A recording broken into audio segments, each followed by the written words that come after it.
নমস্কার বন্ধুরা, পরের পার্টে সবাইকে স্বাগতম।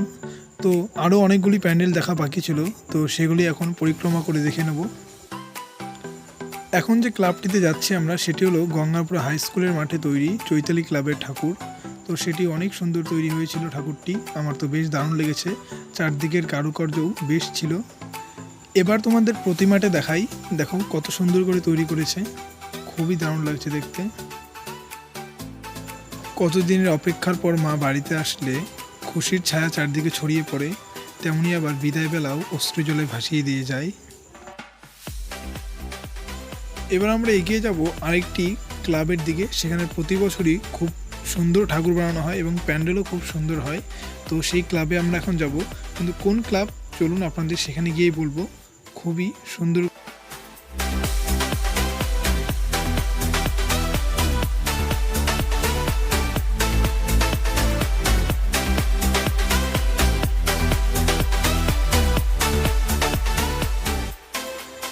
এই হলো সেই ক্লাবটি। এটি হলো গঙ্গারামপুরে নাট্য সংসদ ক্লাব। এখানে প্রতি বছরই প্রতিমা প্যান্ডেল খুব সুন্দর করে তৈরি করা হয়।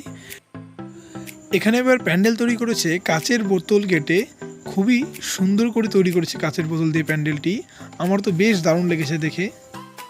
এখানে প্রতি বছরই নতুনত্ব প্যান্ডেল তৈরি দেখতে পাওয়া যায় এবং প্রতিমাও অনেক সুন্দর করে তৈরি করা হয় এখানে। দেখুন চারদিকটা কাচ দিয়ে কত ভালো করে সাজিয়েছে, আমার তো খুব সুন্দর লাগছে দেখতে। চলুন ভিতর গিয়ে প্রতিমা দেখা যাক এখন।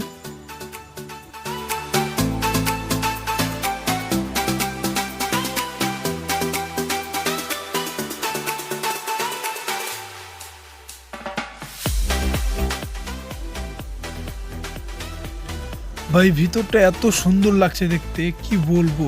কাচ দিয়ে এত সুন্দর করে তৈরি করেছে প্যান্ডেলটি, চারিদিকে কাচের এত নিখুঁত কাজ, মানে বলার কিচ্ছু নেই। এত সুন্দর হয়েছে প্যান্ডেলটি ভেতরে, খুবই সুন্দর লাগছে দেখতে। আর প্রতিমাটাও খুবই সুন্দর হয়েছে। সকলকে ভালো রেখো মা। আমি এবার চারদিকটা দেখিয়ে দিই। আর কারা কারা এই প্যান্ডেলে গিয়েছিলে তারা অবশ্যই কমেন্ট করবে।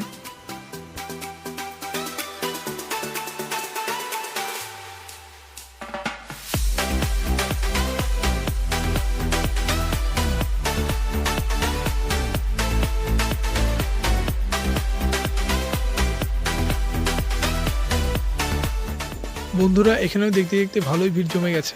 তো চলুন আজকের ব্লগটা এখানেই শেষ করা যাক। দেখা হচ্ছে নতুন একটি ব্লগে।